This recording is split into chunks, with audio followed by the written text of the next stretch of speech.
जय श्री कृष्णा। कैसे हो दोस्तों? मैं Pawan Singh Chauhan Discovery YouTube channel Jaipur में आपका हार्दिक अभिनंदन करता हूं। दोस्तों, कल हमने अनुसूची 1 से लेकर 4 तक देखी थी। इसके बाद में आपकी नेक्स्ट अनुसूची है 5वीं, जिसका नाम है एसटी क्षेत्रों का प्रशासन। एसटी क्षेत्रों का प्रशासन। और इसके बाद जो 6वीं है वो है आपका विशेष एसटी क्षेत्रों का प्रशासन। अनुसूची 5 और 6 दोस्तों एक दूसरे से ये जुड़ी हुई है। मैं आपको एक चीज़ बता देता हूँ, याद कैसे रखना है। कोई आपसे पूछे कि विशेष एसटी क्षेत्रों का प्रशासन, तो इसमें क्या होगा आपका? असम, मेघालय, मिजोरम,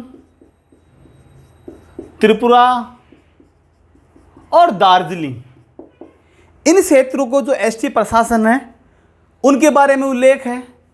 और इनके अलावा बाकी जो बच गए, जो क्षेत्र बच गए एसटी वाले, उनका उल्लेख कहाँ है? 5 के अंदर है। अब जैसे आपसे कोई पूछे कि बताइए राजस्थान में जो एसटी क्षेत्रों का प्रशासन है उनके बारे में उपबंध कहाँ पे है? अनुसूची 5 में, 6 में। अब आपको क्या करना है, ये देखना है कि राजस्थान इसमें है, इसमें नहीं है। इसका तात्पर्य क्या है? वो हो गया अनुसूची 5 में। बिहार कहाँ पे है? अनुसूची 5 में या 6 में? तो किस में हो गया? 5 में, बिकॉज इसमें है ही नहीं। हम दिल्ली की बात करें, झारखंड की बात करें, केरल की बात करें, महाराष्ट्र की बात करें, तो वो सब किस में आ गए? अनुसूची 5। कहने का मतलब ये है कि इनको छोड़कर जो एसटी वाले जो क्षेत्र बच गए जिन राज्यों के, उनके संबंध में उपबंध कहाँ पर है? वह है आपका अनुसूची 5 के अंदर। इसके बाद में आपकी जो अगली अनुसूची है, अनुसूची आपकी 7, बहुत ही महत्वपूर्ण है और इसमें हर एग्जाम में कोई ना कोई सवाल आता है, तो इसको एक बार ध्यान से देखिए आप लोग। अनुसूची 7,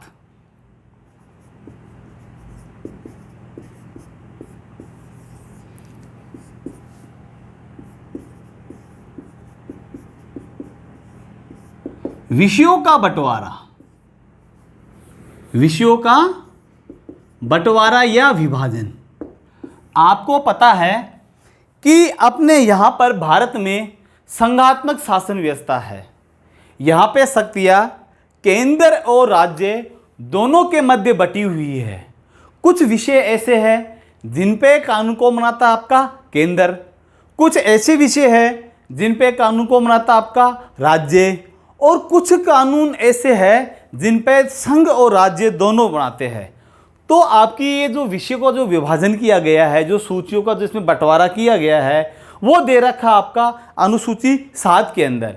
अब अनुसूची 7 में क्या बताया दोस्तों? इसके अंदर बताया है कि आपके जो विषय है 3 तरह के। एक तो हो गया आपका संघ सूची,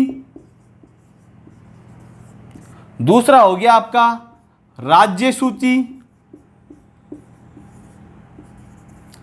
और तीसरा हो गया संवृत्ति सूची।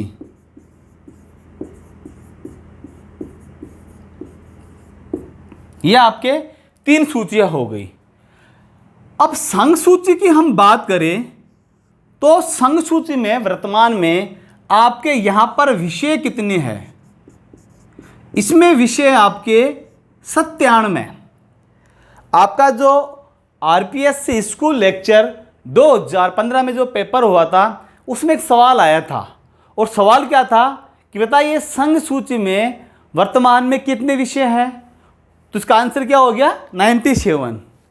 हालांकि आरपीएससी ने पहले इसका आंसर 99 मान लिया था, लेकिन बाद में जब मामला आया दोबारा तो उसमें संशोधन को करना पड़ा बैरियर एक्ट के आधार पर, और 97 विषय ही मानने पड़े।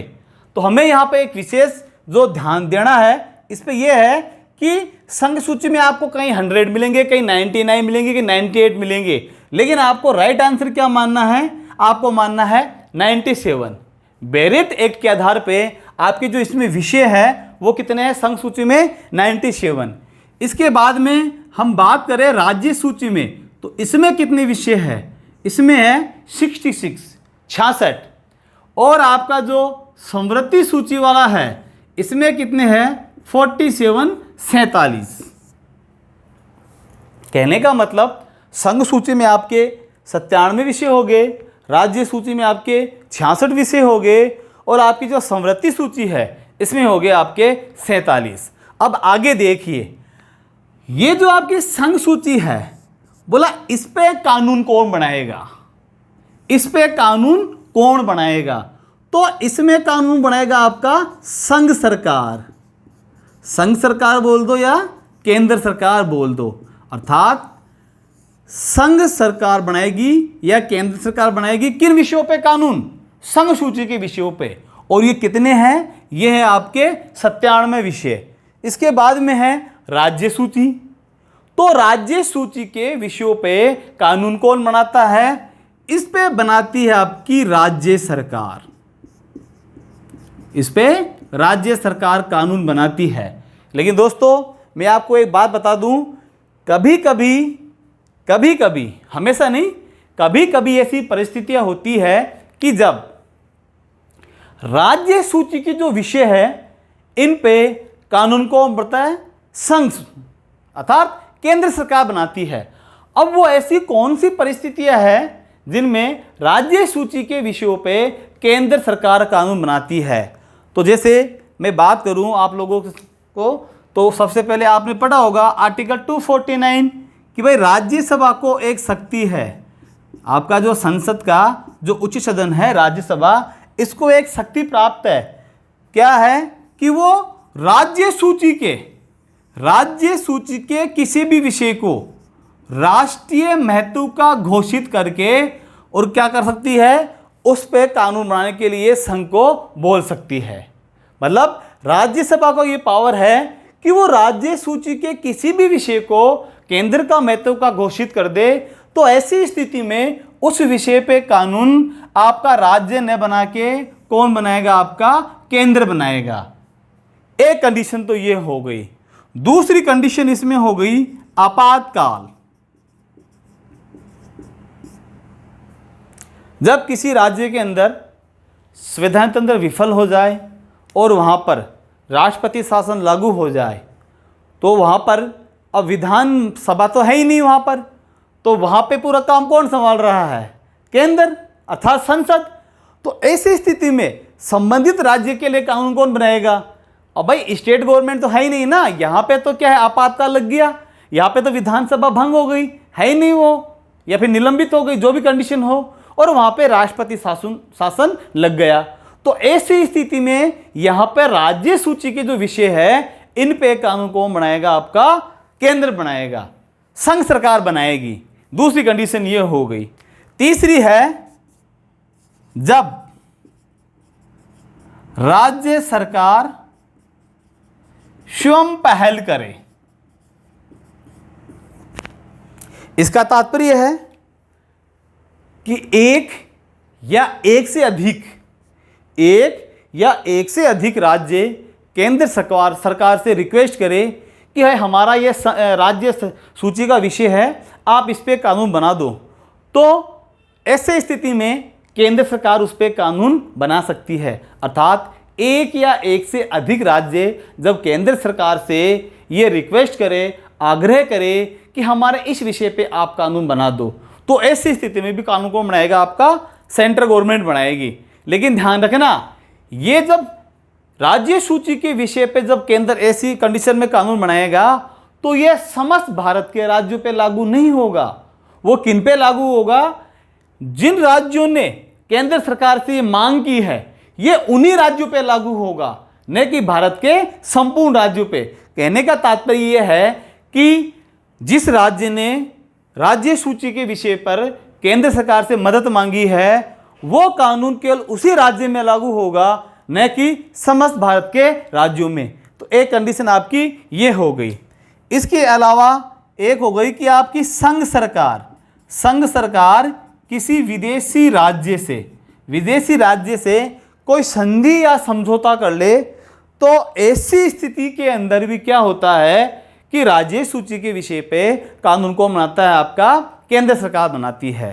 तो दोस्तों ये तो गई आपकी राज्य सूची के 66 विषय, और इन पे जब ये कंडीशन विशेष होती है तो आपकी संघ सरकार भी इनमें कानून बना सकती है। अब आपका जो तीसरा है वो है समवर्ती सूची। तो समवर्ती सूची की हम बात करें, वर्तमान में यहाँ पे 47 विषय है, और देखो यहाँ पे जो कानून बनाएगा कौन बनाएगा, केंद्र प्लस राज्य दोनों मिलके बना सकते हैं यहाँ पर। अर्थात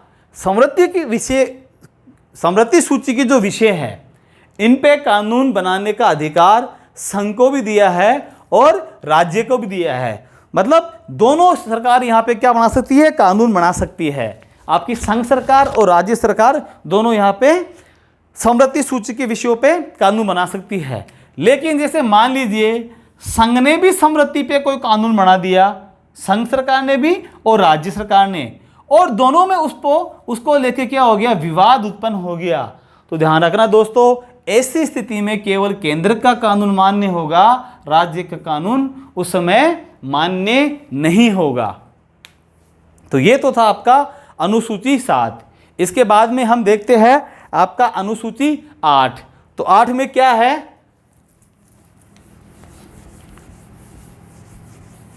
8 में दे रखी है आपके भाषा।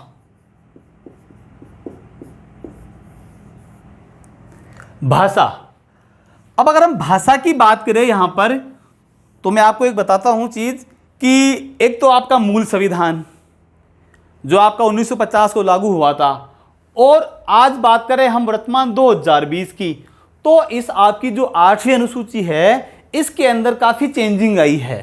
कहने का तात्पर्य है कि आपकी जो 8वीं अनुसूची है उस अनुसूची के अंदर जो भाषाएं शामिल की गई है, भाई ये तो हो गई आपकी 8वीं अनुसूची। इसमें क्या दे रखा है, भाषा दे रखा है। तो आपका जो मूल संविधान था, मूल संविधान में दोस्तों यहाँ पे कितनी भाषाएं थी आपकी, 14 भाषाएं थी। लेकिन हम बात कर रहे हैं आज वर्तमान में यहाँ पे जो भाषाएं हैं वो कितनी हो गई आपके 22 भाषाएं इसके अंदर आपके क्या हो गई, शामिल हो गई। अब हम बात करते हैं कि आपके मूल संविधान में तो कितनी थी यहाँ पे 14, और 15वीं भाषा कौन सी बनी आपकी, ये बनी आपकी सिंधी। अर्थात 21वां संविधान संशोधन 1967 के तहत क्या कर दिया, आपका जो सिंधी भाषा है इसको क्या कर दिया, 8वीं अनुसूची में इसको जोड़ दिया।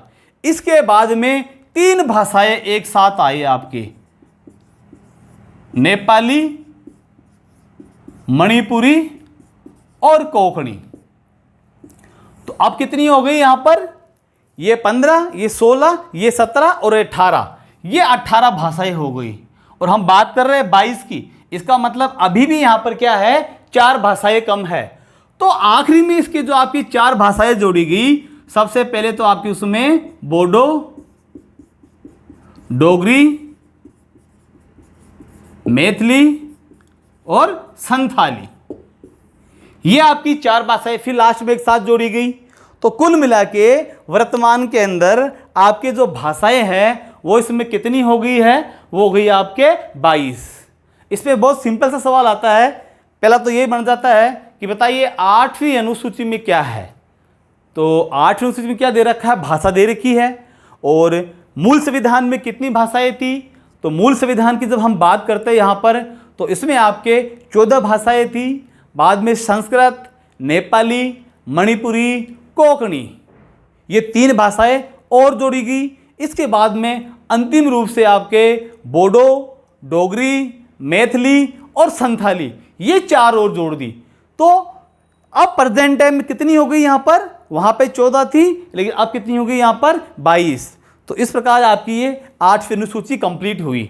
अब कभी कभी आपको पूछ लेता है एग्जाम के अंदर कि ये जो आपकी जो 22 भाषाएं हैं, इनके लिए भारत में साहित्य का जैसे एक सबसे बड़ा अवार्ड दिया जाता है, वो कौन सा है। तो काफ़ी इसमें करंट अफेयर से भी आता है आपका। जैसे आपकी जो क्लासिकल लैंग्वेज है, शास्त्रीय भाषाएं कौन कौन सी है, उनका क्या सिस्टम है, उनको संविधान में क्या प्रावधान कर रखे हैं, ये सब कुछ आपको इसी को करंट से अपडेट करके जब हम पढ़ाएंगे आपको करंट अफेयर्स, तब समझाएंगे यहाँ पर आपको कि इनसे संबंधित अपने यहाँ साहित्य के लिए कौन कौन से पुरस्कार दिए जाते हैं, क्यों दिए जाते हैं और किन किन भाषाओं के लिए, ये देखेंगे। साथ में आपकी जो क्लासिकल लैंग्वेज है उनके बारे में देखेंगे, लेकिन वो देखेंगे दोस्तों हम करंट अफेयर्स में।